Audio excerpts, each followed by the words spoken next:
حضرت شیما تھی نا نبی پاک کی رضائی ہمشیرہ حضرت حلیمہ کی، تو ان کے سارا قبیلہ گرفتار ہو کے آیا تھا.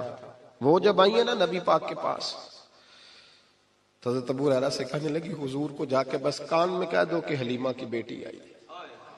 حضرت ابو ہریرہ کہتے ہیں حضور اتنی تیزی سے اٹھے کہ نبی پاک کی چادر بھی منبر پہ رہ گئی.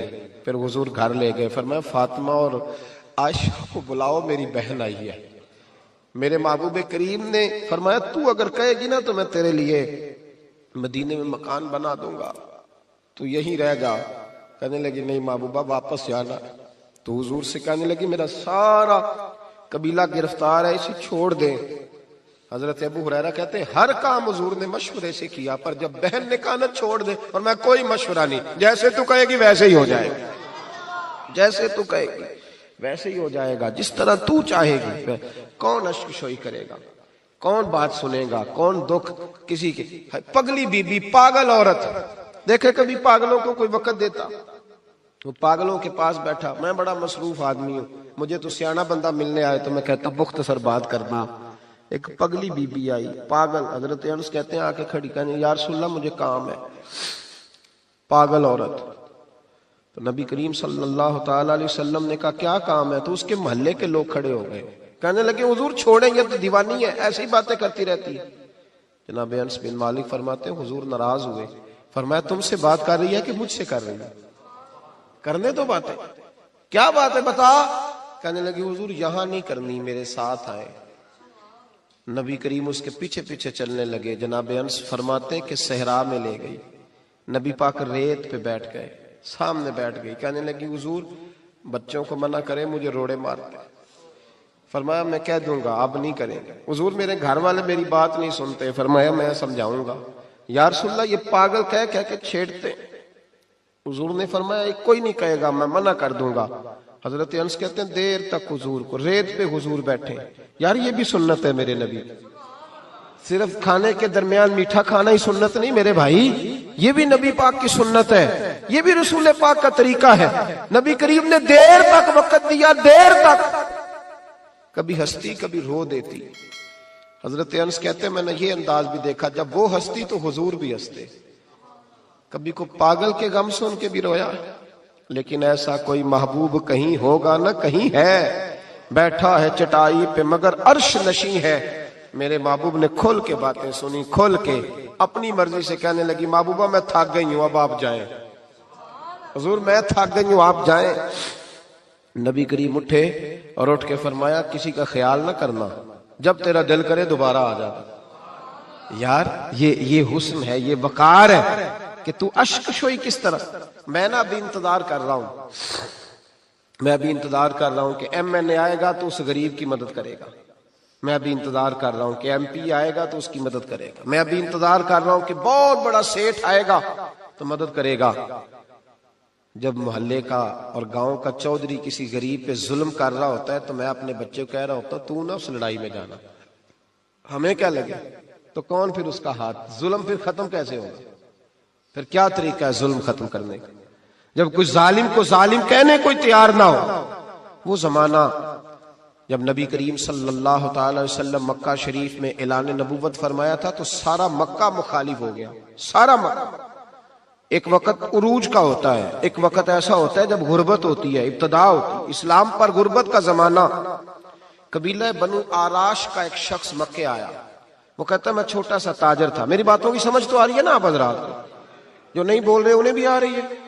اللہ تعالیٰ آپ کو جزا دے. بس ایک دو بات اور عرض کرنی ہے آپ حضرات. حضرت طارق بن عبداللہ رضی اللہ تعالیٰ عنہ اس کے راوی ہیں، فرماتے ہیں وہ بنو آراش کا رہنے والا شخص آیا. وہ کہتا ہے میں چھوٹا سا تاجر تھا، بیوپاری تھا. میں گاؤں سے جانور اونٹ گھوڑے خریدا کرتا، مکے میں لا کے بیچتا، مدینے میں لے جا کے بیچتا، طائف میں. میں ایک دفعہ نا بڑے سرخ رنگ کے خوبصورت 2 اونٹ مکے لایا. میں مکے کے لوگوں کو زیادہ نہیں جانتا تھا، منڈی میں جو لوگ آتے جاتے تھے انہیں جانتا تھا، مال بیچ کے چلا جاتا تھا. آج میں مکے میں داخل ہوا تو ابو جال مجھے کہنے لگا یہاں ایک شخص نے دعویٰ نبوت کیا، اس کے قریب نہ جانا. میں نے کہا ٹھیک ہے نہیں جاؤں گا. میں نے اونٹ دکھائے تو ابو جال کو پسند آ گئے، سودا ہو گیا، اونٹ خرید لیے. وہ شخص کہتا ہے کہ اونٹ خرید کے نا، تو کہنے لگا فلاں محلے کی فلاں گلی کے فلاں کونے میں میرا گھر ہے، کل آ کے پیسے لے جانا۔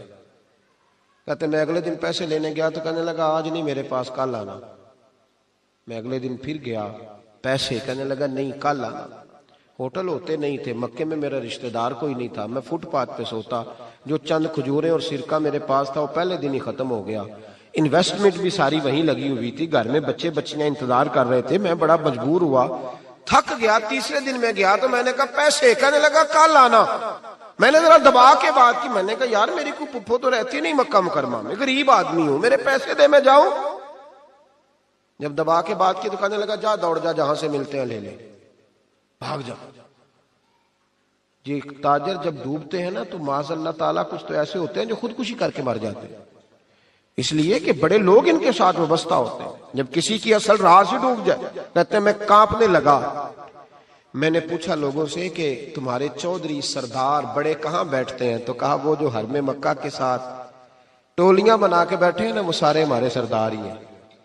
کہتے میں وہاں گیا، ابو سفیان تھے، ابو لہب تھا، عتبہ، طیبہ، شیبہ، ابو المختری، اخنس بن شریک، سب بیٹھے۔ میں نے جا کے کہا یارو میں بنو عراش کا رہنے والا ہوں، چھوٹا سا تاجر ہوں، 2 اونٹ یہاں لا کے بیچ بیٹھا ہوں، تو ایک شخص نے خریدے ہیں، وہ پیسے نہیں دیتا۔ کہتے ہیں عتبہ بولا یا ابو سفیان بولا، کون ہے جو تیرے پیسے کھا گیا؟ طاقت ہے کسی کی نام لے؟ تو کہتے میں نے کہا اس کا نام ابو جہل ہے۔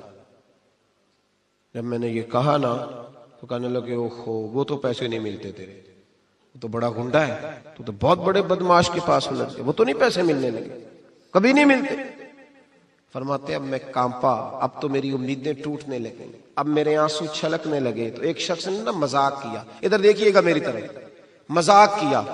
کہتے ہیں سامنے نا خانہ کعبہ کی دیوار کے ساتھ ٹیک لگا کے رسول پاک تشریف فرما تھے، نبی کریم بیٹھے ہوئے تھے، نبی کریم۔ تو ایک بندے نے معاذ اللہ ثم معاذ اللہ نقل کفر نہ باشد، اس نے نا مذاق کیا، کہنے لگا وہ جو بندہ بیٹھا ہے وہ تیرا مسئلہ حل کر سکتا ہے۔ کہتے ہیں اس نے مذاق کیا، باقی ہنسنے لگے۔ مجھے سمجھ نہ آئی کہ بھیجتے بھی ہیں اور مذاق بھی اڑاتے ہیں، لیکن ڈوبتے کو تنکے کا سہارا میں حضور علیہ السلام کے قریب پہنچا۔ نبی کریم کچھ وظیفہ پڑھ رہے تھے۔ یہ غریب آدمی نا بیچارہ وزیر سے بھی ڈرتا ہے تو پیر سے بھی ڈرتا ہے کہ کہیں طبیعت پہ کوئی چیز گرا نہ گزر جائے۔ تو کہتا ہے میں ڈرتے ڈرتے نا پیچھے بیٹھ گیا کہ فارغ ہوں گے تو میں بات کروں گا۔ فرماتے میں ابھی پیچھے بیٹھا ہی تھا، پورا بیٹھا بھی نہیں تھا کہ میرے رسول پاک نے میری طرف توجہ فرمائی، رخ میری طرف پھیرا، 2 جملے نبی پاک نے کہے تو مجھے یوں لگا جیسے پردیس میں مجھے ماں مل گئی ہو۔ 2 جملے، پہلا فقرہ حضور نے فرمایا پردیسی لگتے ہو، اور دوسرا فقرہ فرمایا پریشان لگتے ہو۔ فرماتے ہیں بات چھم چھم میرے آنسو گرے، چھم چھم۔ اور بھائی کوئی اپنا ملے تو رونے کا مزہ آتا ہے نا، کوئی دکھ پوچھے تو پھر بندہ آنسو گرائے نا، ہر ایک کو تو دکھ سنائے بھی نہیں جاتے۔ وہ شاعر اردو کا ہے، آپ کی سمجھ میں آ گیا تو بڑا اچھا ہے۔ اس نے کہا تھا کہ ہجوم غم میں بھی توہین ضبط غم نہ ہوئی، ہم اس احتیاط سے روئے کہ آنکھ نم نہ ہوئی۔ ہجوم غم میں بھی توہین ضبط غم نہ ہوئی، ہم اس احتیاط سے روئے کہ آنکھ نم نہ ہوئی۔ ہم روئے بھی ہیں پر ہم نے کوشش کی ہے کہ کوئی ہمارے آنسو نہ دیکھے، چھپ چھپا کے روئے۔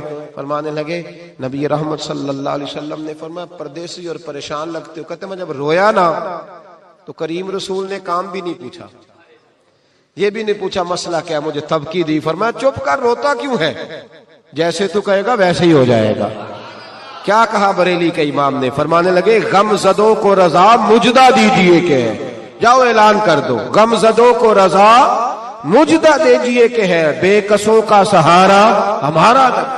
نبی کریم نے فرمایا فکر نہ کر، جیسے تو کہے گا ہو جائے۔ کہتے حضور پہلے مجھے گھر لائے، سرکہ کھلایا، کھجوریں دی، دودھ پلایا، میں 2-3 دنوں کا بھوکا تھا، میں نے راج کے کھایا۔ کہتے ہیں جب میں سیر ہو گیا نا میری تسلی ہو گئی۔ اب حضور نے فرمایا بتا تیرا مسئلہ کیا ہے؟ سارا علاقہ کسی اور طرف ہے، شہر کسی اور طرف ہے، پر میرے نبی حق کے ساتھ ہے۔ حالات نہیں ہے اس وقت کے حق کے ساتھ کھڑا ہوا جائے، پر حضور حق کے ساتھ ہے۔ میرے نبی کریم سید عالم صلی اللہ تعالی علیہ وآلہ وسلم نے فرمایا، کریم رسول فرمانے لگے کیا مسئلہ ہے؟ ابو جال پیسے نہیں دیتا۔ فرمایا اس نے کیوں نہیں دینے، دے گا پیسے، کیوں نہیں دینے پیسے؟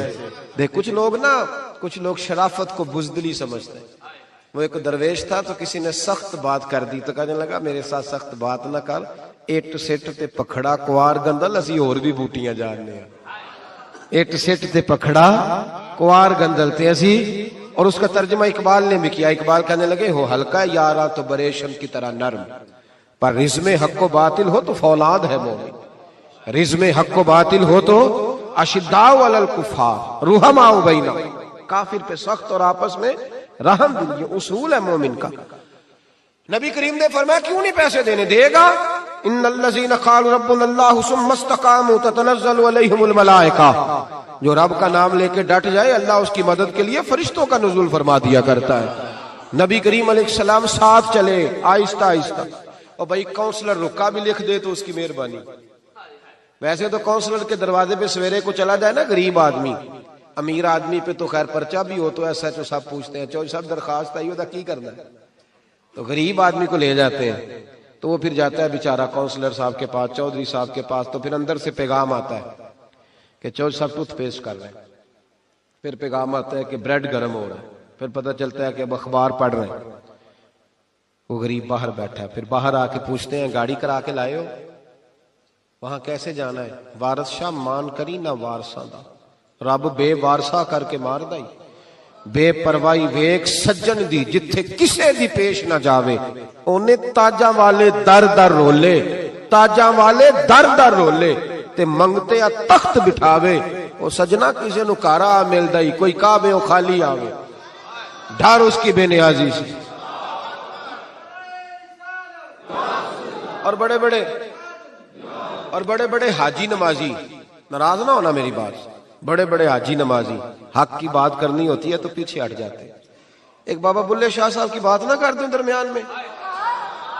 بابا صاحب نے بڑا شکوہ کیا, کہنے لگے حج بھی کیتی جاندے ہو تے لو بھی پیتی جاندے ہو, حج بھی کیتی جاندے ہو تے لو بھی پیتی جاندے ہو, کھو کے مال یتیماں دا تے بھیج مسیتی جاندے ہو, پھٹ دلاں دے سیندے نہیں تے ٹوپیاں سیتی جاندے ہو, نفس تے چھری پھیر دے نہیں تے دمبے کیتی جاندے ہو, فرض پلائی بیٹھے ہو تے نفلہ نیتی جاندے ہو. او دسو تے صحیح بلے شاہ نو ایک ہی کیتی جاندے ہو, او کچھ دسو تے صحیح بلے شاہ نو ایک ہی کیتی. نبی کریم صلی اللہ علیہ وسلم نے فرمایا دینے کیوں نہیں, ہم حق کے ساتھ.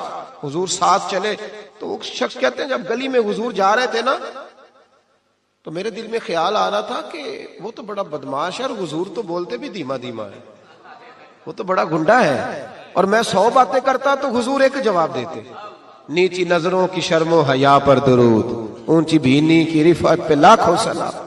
تو محبوب پاک کیسے بات کریں گے, وہ تو بڑا بے حیا ہے. لیکن کہتے ہیں سارے رستے حضور نے کوئی بات نہ کی, ککھ سواد نہیں مشری اندر, اساں کھنڈا بھی چک ڈٹھیاں, اینا ساریاں شیواں نالوں گلاں سجن دیاں مٹھیاں. یہ کس قسم کا عذاب ہے؟ جمعے پڑ گئے, ٹڈیاں آ گئیں, یہ اللہ نے عذاب نازل کیا. جب وہ عذاب میں مبتلا ہوئے تو موسیٰ علیہ السلام سے کہا کہ آپ اللہ سے دعا کریں کہ ہم سے یہ عذاب ٹل جائے. اگر ایسا ہوا تو ہم ایمان لے آئیں گے, بنی اسرائیل کو بھی آزاد کر دیں گے. لیکن موسیٰ علیہ السلام کی دعا کے نتیجے میں جب عذاب ٹل جانے کے بعد فرعونی پھر اپنے وعدے سے پھر گئے. بنو قریظہ والوں نے بھی کئی دفعہ حضور سے وعدے کیے پر اپنے وعدوں پر قائم. ایک بات آپ سے یہاں روک کے عرض کر دوں, ہم بھی کئی دفعہ کہتے ہیں ذرا بریک کبھی گاڑی کی نہیں نہ لگتی تو ہم ارادہ کرتے ہیں کہ آج سے نماز شروع کر دینی. ذرا طبیعت زیادہ لیل ہوتی ہے تو ارادہ کرتے ہیں نا کہ بھائی آج کے بعد ہم نے نیک, پھر کیا ہوتا ہے شفا ہو گئی تو چھٹی ہو گئی. یہ طریقہ درست نہیں, یہ تو کفار کا طریقہ بیان کیا نا قرآن پاک نے. یہاں فرمایا جب اللہ تبارک و تعالیٰ نے انہیں نجات دے دی تو اپنے وعدے سے مکر گئے, تو پھر اللہ تبارک و تعالیٰ نے بنی اسرائیل کو سمندر پار کر کے ایسی قوم کے پاس پہنچا دیا جو بتوں کی پرستش کرتی تھی. وہ تو بچ گئے لیکن فرعونی سارے دریا کے اندر غرق ہو گئے.